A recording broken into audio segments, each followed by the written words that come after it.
What's up, everybody? Welcome back to Machinery Man.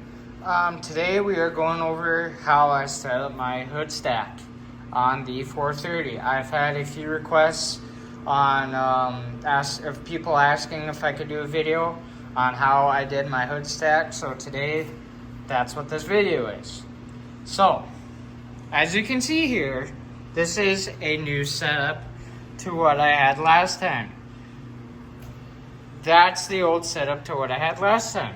And as you can see, it broke off the flange and broke off my support mount that I had there, but I still haven't took it off. The new setup is way better, by the way.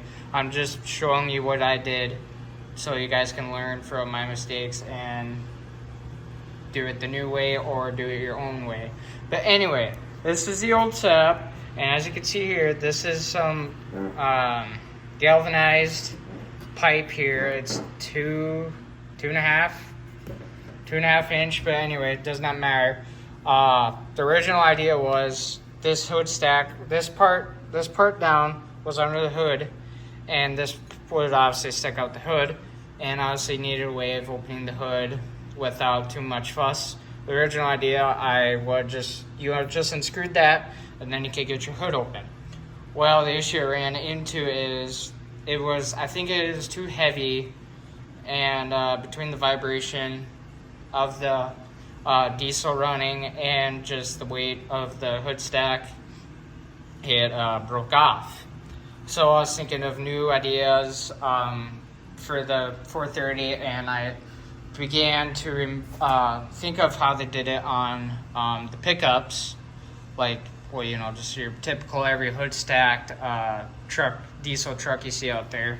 So I came up with this new idea, and it's way lighter on the manifold, so this will not break off, and it's way tougher. It does not, vibrate and want to crack the welds. We'll take that off, by the way. I just left that on there. But anyway, the old exhaust pipe, the old exhaust pipe that went down for the muffler obviously was cut off and ground down flush with this, so I could get the rest of that chunk out of this flange, so I could put this new exhaust pipe in the flange flush with the back, so it wasn't protruding out, and then I welded around the pipe and the flange to have a solid connection, obviously going up. And I added another piece of pipe onto here, just tacked on. It doesn't need to be fully welded on, and cut it at an angle like that, so then when the hood comes down, the back of the exhaust tip won't hit, and it'll just glide right down into place. And with this new idea here, the hood stack stays onto the hood, just bolted on. You can take it off, obviously unbolt that, and then it'll pop right off. But I used it's a Gibson exhaust tip.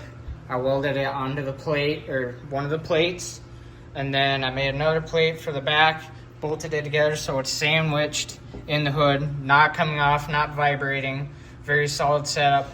So now, instead of having all the weight on the manifold and on this 90 here, you won't have to worry about cracking, breaking off, whatever, like this one did. This one cracked, which it could have been a defective piece of pipe, I'm not sure, but it did crack in a bunch of places, and obviously this was too much weight, not a good idea. This now, way lighter setup, I think way better idea. It works way nicer, because now literally all you can do is just lift your hood up. You don't have to unscrew the exhaust tip off. You just pop your hood open so you can get under the tractor to service or just check up on things. So yeah, I think this is 1.25 inches or 1.5 inches. I will check quick here, give me 2 seconds. It is 1.5 inches or 1/2 inch. I'm not sure which one it was. I'm pretty sure it's 1.5 inches for a number of reasons. But anyway, alright, just match your new exhaust piece up with the old piece, punch that ring out, or the rest of that chunk of pipe, the old pipe out, like I was saying, put the new pipe in, weld it, get another piece to add onto the top so it'll actually go inside this hood stack or whatever setup you have. But literally just the main part that you guys need, and then obviously the hood stack, you can do whatever you want. This is what I did. Here's like a better angle. And you can't go bigger, you can't go any bigger than what the original was, because then you run into the bolts that are needed to put the flange on. So just be aware of that when you do a hood stack on your 430. Yeah, so this is what I did on my 430. If you have any more questions, just let me know. Sorry if I kind of didn't really explain it all that well, but at least you guys have a video and a visual idea of what I did for my 430. So if you have any questions, please comment, and I will get back to you hopefully soon. Yeah, so thank you guys for watching. I appreciate it, and hope to see you in the next one.